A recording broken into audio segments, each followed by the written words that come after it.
Teman-teman semua, jika di tangan saya sudah memegang emas, berarti saya akan membahas sedikit tentang investasi emas.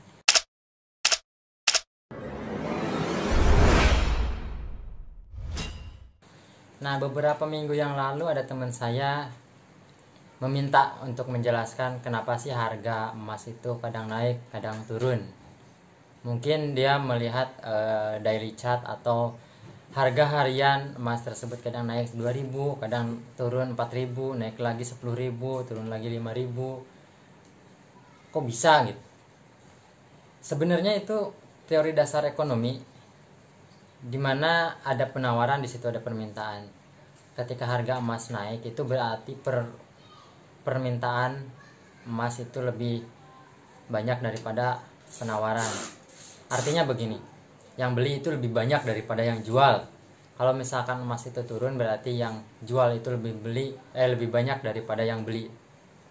Tapi kalau misalkan harganya di hari itu stagnan, misalkan nggak naik nggak turun, berarti yang jual dan yang beli itu sebanding. Emas itu kemarin di bulan April itu sempat mencapai puncak harganya hingga sampai mencapai 965.000 per gram. Untuk saat ini sekitar 900 ribuan. Nah, itu pembahasan sedikit tentang kenapa emas itu naik, kenapa emas itu turun.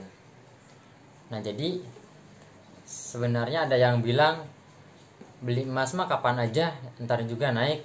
Belum tentu. Yang namanya investasi itu berdasarkan waktu. Jadi ada timing kapan kita harus jual, kapan kita harus beli. Nah, di sini kita akan bahas kenapa waktu bulan April kemarin harga emas mencapai puncaknya. Apa karena harga dolar turun? Maksudnya apa karena harga dolar itu turun? Dalam artian dolar turun itu berarti nilai tukar rupiah terhadap dolar itu tinggi. Jadi 1 dolar itu mencapai hampir 17.000 kalau nggak salah, saya lupa. Maka di situ udah terlihat kalau misalkan inflasi dalam waktu beberapa bulan melebihi 5%, itu para investor udah wanti-wanti. Jadi ketika nilai tukar rupiah terhadap dolar tinggi, maka biasanya investor berbondong-bondong menjual dolarnya dan membelikannya ke emas sebagai instrumen investasi paling aman. Kenapa harus emas? Emang instrumen investasi yang paling aman itu cuma emas? Tidak, sebenarnya ada beberapa instrumen investasi yang paling aman untuk jangka panjang. Salah satunya adalah emas dan ada juga adalah tanah. Tapi kenapa orang berburu emas daripada tanah? Pertama, dari harga emas bisa kita beli dalam 1 gram, 2 gram, 3 gram, 5 gram. Harga tanah itu kita tidak bisa beli 1 meter dulu, 2 meter dulu. Nah, makanya orang lebih memilih ke emas.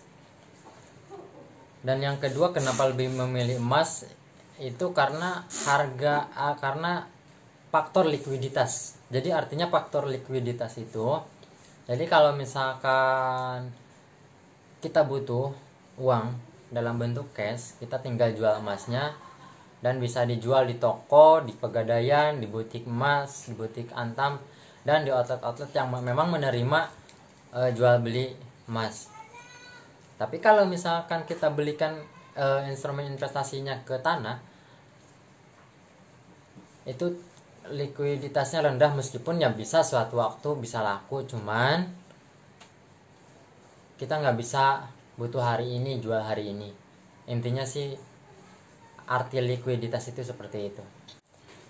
Nah, setelah ekonomi stabil, maka nilai tukar rupiah terhadap dolar biasanya menurun, kembali stabil. Maka di situ biasanya orang-orang menjual kembali emasnya, lalu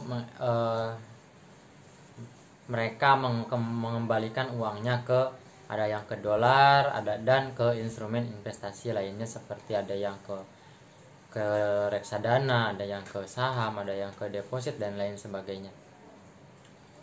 Karena ekonomi stabil, jadi memang ada hubungannya antara nilai tukar rupiah terhadap dolar ada hubungannya dengan krisis global juga.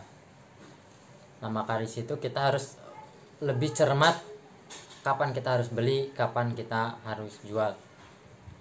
Jadi timingnya itu yang timing yang tepat ketika kita akan membeli emas itu ketika dalam keadaan ekonomi itu dalam keadaan normal.